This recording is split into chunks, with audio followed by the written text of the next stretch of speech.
കൂടുതൽ ജനകീയമായ കാര്യങ്ങൾ ചെയ്യാൻ വേണ്ടിയുള്ള പ്രവർത്തനങ്ങൾ സർക്കാരിൻ്റെ ഭാഗത്തുനിന്നുണ്ടാവും. കേരളം കടക്കെണിയിലാണ്. കേരളത്തിൽ ധനപ്രതിസന്ധിയുണ്ടോ? വൻ പ്രതിസന്ധിയിലൂടെയാണോ കേരളം കടന്നു പോകുന്നത്? അതായിരുന്നു ഇന്ന് സഭയിൽ നടന്ന ചർച്ച.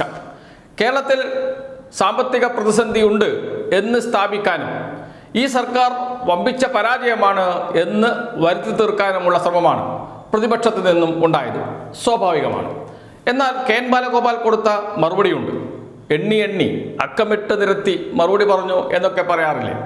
അത് കാണാം കെ.എൻ. ബാലഗോപാലിൻ്റെ പ്രസംഗത്തിൽ. കൂടെ UDF സർക്കാരിനെ ഒന്ന് കൊടയുകയും ചെയ്യുന്നുണ്ട് കെ.എൻ. ബാലഗോപാൽ. പ്രസംഗം കേൾക്കാം. സാർ, നമ്മൾ ക്ഷേമ പെൻഷൻ്റെ കാര്യത്തിലാണല്ലോ ഏറ്റവും വലിയ ചിലവ് തോന്നുന്നത്. ഉമ്മൻചാണ്ടി സർക്കാരിൻ്റെ കാലത്ത് 9,011 കോടിയാണ് സാർ അതിൻ്റെ ചിലവ്. ഒന്നാം പിണറായി സർക്കാർ 35,054 കോടി രൂപ ചിലവാക്കി. ക്ഷേമ പെൻഷൻ രണ്ടാം സർക്കാരിൻ്റെ കാലത്ത് ഇതുവരെ 42,841 കോടി രൂപ ചിലവായി. 50,000 കോടിയിലേക്ക് എത്തും. എന്തായാലും അവിടെ ഒരു കുറവും വരില്ല, കുടിശ്ശികയും വരില്ല. അവരുടെ കാര്യം മെച്ചമായിട്ട് നോക്കിയിട്ടല്ലാതെ സർക്കാർ മുന്നോട്ട് പോകില്ല എന്നുള്ളത് യാതൊരു സംശയമില്ല സാർ. സാർ, KSRTCയുടെ കാര്യത്തിൽ 1,466 കോടിയാണ് UDFൻ്റെ സമയത്ത് കൊടുത്തത്. 5,002 ഒന്നാം പിണറായി സർക്കാർ കൊടുത്തത്. 7,830 കോടി ഇപ്പോൾ കൊടുത്തിട്ടുണ്ട്. അത് ഒരു 10,000 കോടിയിലേക്ക് എത്തും. അപ്പോൾ ഇതിനകത്ത് കൂടാതെ KSRTC ബസ് സ്റ്റാൻഡുകളും മറ്റും പല സ്ഥലത്തും പണിയുന്നുണ്ട്. അത് ഇതിനകത്ത് വരില്ല. അപ്പോൾ അതിനകത്ത് KSRTC ഓണ സമയത്ത് സാധാരണ സാർ എവിടെയെങ്കിലും സാധാരണഗതിയിൽ പണ്ടൊക്കെ ഉള്ള പോലെ സമരം കണ്ടായിരുന്നോ? ഓണം കിട്ടിയില്ല, ശമ്പളം കിട്ടിയില്ല, പെൻഷൻ കിട്ടിയില്ല. അപ്പോൾ അങ്ങനെ എല്ലാ സ്ഥലത്തും അത് കിട്ടുന്നതാണ് സാർ.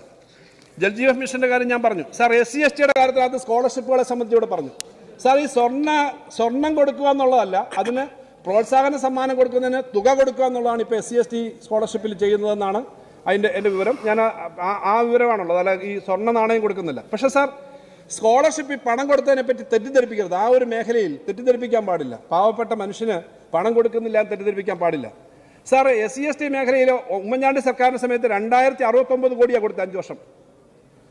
ഒന്നാം പിണറായി സർക്കാരിൻ്റെ സമയത്ത് 3,853 കോടി കൊടുത്തു സാർ. ഈ സർക്കാർ 4 വർഷം കൊണ്ട് 4.25 വർഷം കൊണ്ട് 5,126 കോടി രൂപയാണ് SC/ST മേഖലയിലെ ഈ OEC സ്കോളർഷിപ്പ് കൊടുത്തത് സാർ.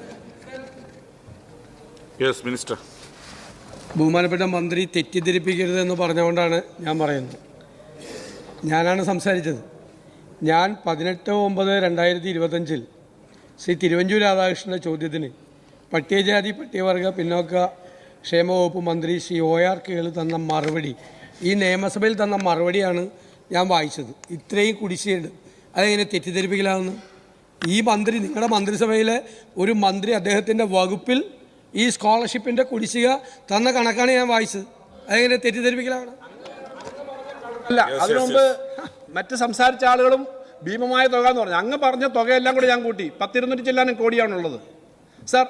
100-200 കോടി രൂപയുടെ ഈ സമയത്ത് ചില കുടിശ്ശികകൾ ലാസ്റ്റ് മന്തിൽ കൊടുക്കാൻ കാണും, ഇല്ലെന്നല്ല. പക്ഷേ ആകെ കൊടുത്ത് നോക്കുമ്പോൾ അറിയാലോ, അതായിട്ട് മാറ്റി വെക്കുമോ സാർ? 5,126 കോടി രൂപ 4 വർഷം കൊണ്ട് കൊടുത്ത ഒരു സർക്കാർ ഈ 100-200 കോടിയും കൂടി കണക്കും ബില്ലും വന്നാൽ വരും. അതിനകത്ത് ഞങ്ങൾ ഈ ശ്രീ കേളു മിനിസ്റ്ററും ആ വകുപ്പായിട്ട് സംസാരിച്ചിട്ടുണ്ട്. വളരെ പഴയ ബില്ലുകൾ വളരെ ലേറ്റായിട്ട് റേസ് ചെയ്യുന്നൊരു സ്വഭാവമുണ്ട് പല വകുപ്പിലും. അത് കറക്റ്റ് ആക്കണം. പക്ഷേ ഈ 5,100 കോടി കൊടുത്തു എന്നുള്ളത് എത്ര വലിയ തുകയാണ്.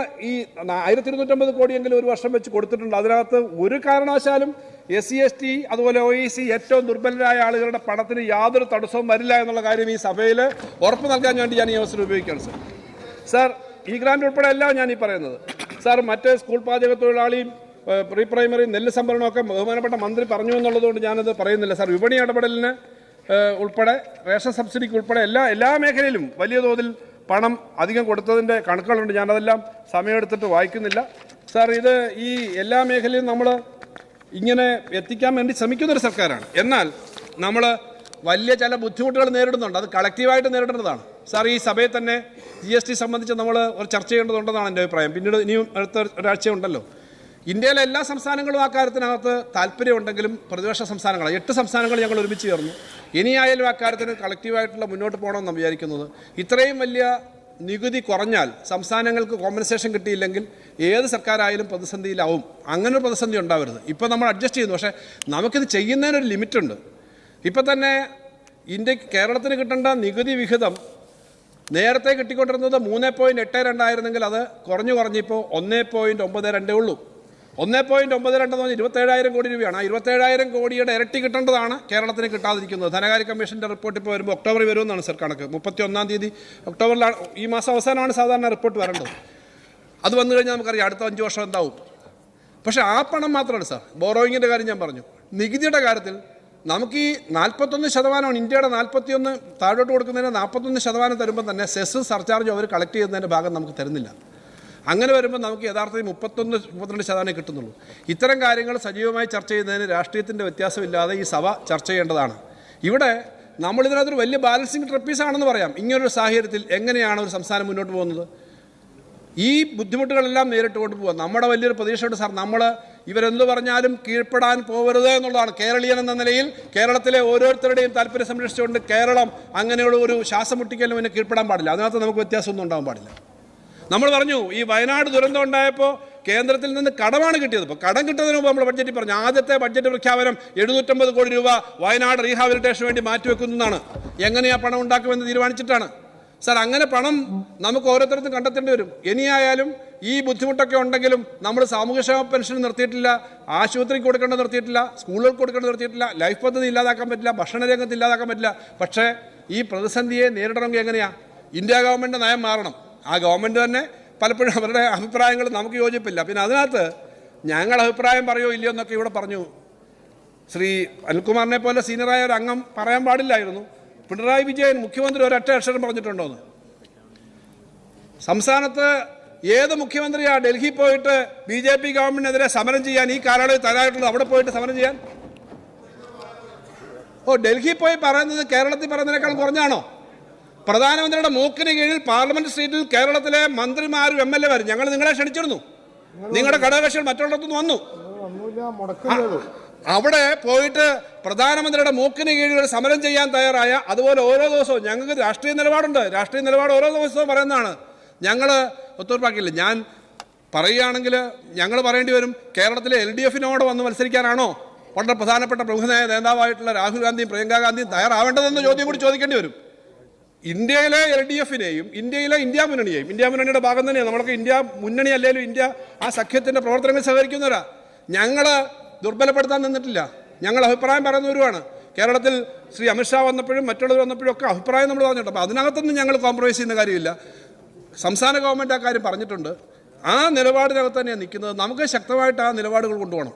ടാക്സിൻ്റെ കാര്യത്തിനകത്ത് ഓരോന്നും എടുത്ത് ഞാൻ പറയുന്നില്ല. ഇവിടെ പറഞ്ഞതിൻ്റെ കണക്കുകൾ ഓരോന്നും എടുത്ത് പിന്നെ പറയാം. ഒരു കാര്യം ഞാൻ പറയാം, നമ്മൾ കഴിഞ്ഞ 4 വർഷമായിട്ട് ടാക്സ് പലതും വർദ്ധിപ്പിച്ചിട്ടില്ല.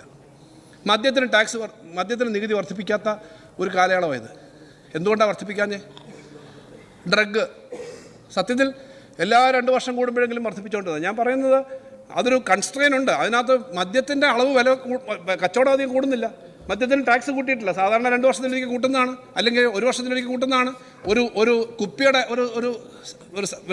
ഒരു സെസ്സാണല്ലോ പറയുന്നത്, ഒരു കുപ്പിയിൽ വരുന്ന, അല്ലാതെ ഒരു പണവും കൂട്ടിയിട്ടില്ല സാർ. ഇതുപോലെ മറ്റു പല GST വന്നതിന് ശേഷമുള്ള പല പ്രശ്നങ്ങളുണ്ട്. ഞങ്ങൾ ഗോൾഡിൻ്റെ കാര്യത്തിൽ ഉൾപ്പെടെ വലിയ തോതിലുള്ള റെയ്ഡുകൾ നടത്തിയിട്ടുണ്ട്. മദ്യത്തിൻ്റെ കാര്യത്തിൽ റെയ്ഡ് നടത്തുന്നുണ്ട്, ഇനിയും നടത്തുന്നുണ്ട്. അതിനകത്തൊന്നും ഒരു കോംപ്രമൈസും ചെയ്യുന്ന കാര്യമില്ല. ഏത് കാര്യം വളരെ സീരിയസ് ആയിട്ട് ബഹുമാനപ്പെട്ട പ്രതിപക്ഷ നേതാവും ഉപനേതാവും മറ്റ് MLA മാരും പറഞ്ഞാൽ അപ്പുറത്തും ഇപ്പുറത്തിരിക്കുന്ന ആര് പറഞ്ഞാലും സീരിയസ് ആയ കാര്യം കൈകാര്യം ചെയ്യുന്ന സമീപനമാണ് ഗവൺമെൻറ്റിനുള്ളത്. കാരണം സ്റ്റേറ്റിൻ്റെ വരുമാനമാണ്. സ്റ്റേറ്റിനെ വഞ്ചിക്കാൻ ഏതൊരു വ്യക്തി തയ്യാറായാലും, ഏതൊരാൾ ടാക്സ് വെട്ടിക്കാൻ നിന്നാലും അതിന് കീഴ്പ്പെടുന്ന പ്രശ്നമേ ഇല്ല. പക്ഷേ ഇവിടുത്തെ പ്രശ്നം ഇങ്ങനെ ശ്വാസം മുട്ടിച്ചാൽ നമ്മളെങ്ങനെ മുന്നോട്ട് പോകുമെന്നുള്ളതാണ്. അതിനൊറ്റ മാർഗ്ഗമേ ഉള്ളൂ.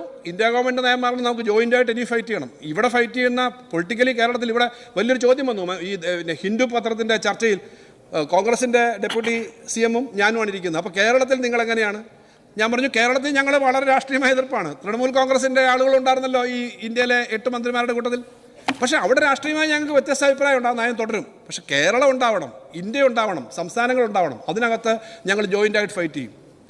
ആ ജോയിൻ്റായി ഫൈറ്റ് ചെയ്യുന്നതിൻ്റെ ഭാഗമായി കേരളത്തിന് കിട്ടേണ്ട ലക്ഷക്കണക്കിന് കോടി രൂപ നമുക്ക് ഈ ഓരോ സമയത്തും നഷ്ടപ്പെടുന്നത് തടയാൻ വേണ്ടി നമുക്ക് ഫൈറ്റ് ചെയ്യണം. അതോടൊപ്പം നമ്മുടെ കേരളം എങ്ങനെ ഇതിനെ അതിജീവിക്കും?